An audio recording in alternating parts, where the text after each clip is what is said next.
আসসালামু আলাইকুম, কেমন আছেন সবাই? আশা করি সবাই ভালো আছেন। আলহামদুলিল্লাহ আমি ভালো আছি। আজকে কচুলতি যেটা আমি বাসায় রান্না করি এটাই আজকে আপনাদের কাছে শেয়ার করব। দেখুন লতিটা কত সুন্দর লোভনীয় হয়েছে। আমি আচার দিয়ে কচুলতিটা আজকে রান্না করব। আমার বাড়িতে তো সবাই পছন্দ করে এই লতিটা। আপনাদের যদি আমার এই ভিডিও ভালো লাগে লাইক দিবেন, শেয়ার করবেন এবং আমাকে ফলো করবেন। আর ইউটিউব থেকে দেখলে সাবস্ক্রাইব করবেন। এবার যাব মূল রেসিপিতে। 1 কেজি কচুরলতি খোসা ছাড়িয়ে এরকম কেটে নিয়েছি। আপনারা আপনাদের পছন্দ মতো কেটে নিতে পারেন। যেগুলি মোটা আছে এগুলো আমি মাঝখানে কেটে নিয়েছি। এবার লবণ দিয়ে 10 মিনিট রেখে দিব।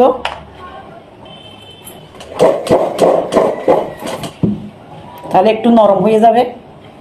10 মিনিট রাখার পর দেখুন লতিগুলো একদম নরম হয়ে গিয়েছে। এবার আমি ধুয়ে নিব। লতিগুলো আমি হাতে ধরবো না, পানি দিয়ে ধুয়ে নিব। হাতে চুলকায় এরকম করে ধুয়ে নিব। আমি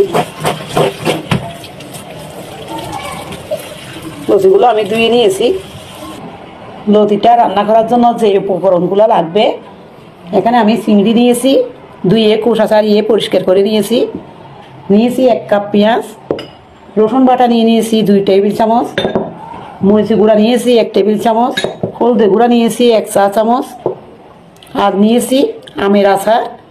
আমের আচার দিয়ে আজকে লতিটা আমি রান্না করব। তারপর নিয়েছি কিছু ধনেপাতা। এবার মূল রান্নায় চলে যাব। চুলায় একটা প্যান দিয়েছি, দিয়ে দিচ্ছি পরিমাণ মতো তেল। তেল গরম হয়ে আসলে চিংড়িগুলো আমি ভেজে নিব। চিংড়িটি ভাজার জন্য হলুদ দিয়ে দিলাম পরিমাণ মতো, আধা চা চামচ মরিচ গুঁড়ো দিয়ে দিচ্ছি পরিমাণ মতো লবণ। চিংড়িটা ভাজা হয়ে গিয়েছে, এবার আমি উঠিয়ে নিব। মাছগুলো আমি উঠিয়ে নিয়েছি। আর একটু রান্নার রেগুলার তেল দিয়ে দিচ্ছি লতি রান্না করার জন্য। পেঁয়াজ কুচিগুলো আমি দিয়ে দিলাম।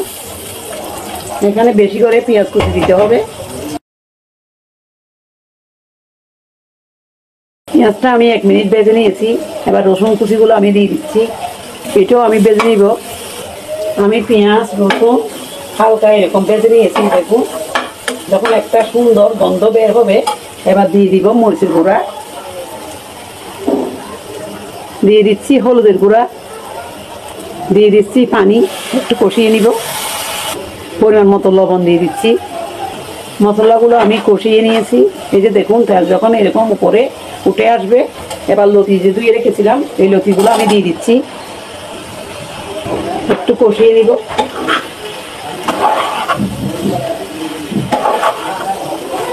কষানো হয়ে গিয়েছে, এবার দিয়ে দিব পানি সিদ্ধ হওয়ার জন্য। পানি আমি বেশি দিব না, শুধু সিদ্ধ হওয়ার জন্য দিয়েছি। এবার দিয়ে দিচ্ছি চিংড়ি, মরিচ, পানি আপনারা আপনাদের পরিমাণ মতো দিবেন। এবার ঢাকনা দিয়ে সিদ্ধ করে নিব। 7-8 মিনিট আমি সিদ্ধ করে নিয়েছি। দেখুন প্রায় সিদ্ধ হয়ে এসেছে। এবার আমি 3-4টা কাঁচামরিচ দিয়ে দিচ্ছি। ফ্লেভারও আসবে, জালও হবে। লতিটা জাল জাল খেতে বেশি ভালো লাগে। এবার দিয়ে দিচ্ছি আমের আচার। বাড়িতে একবার হলো এভাবে আমার মতো রান্না করে দেখবে, সবাই পছন্দ করবে। আমার বাসায় তো সবাই পছন্দ করে, তাই আজকে আচার দিয়ে লতি রান্না শেয়ার করতেছি। এবার ঢাকনা দিয়ে আরও 5 মিনিট রেখে দিব। 5 মিনিট আমি রান্না করে নিয়েছি। এই যে দেখুন রান্নাটা প্রায় হয়ে গিয়েছে। এবার ধনেপাতা কুচি আমি দিয়ে দিচ্ছি।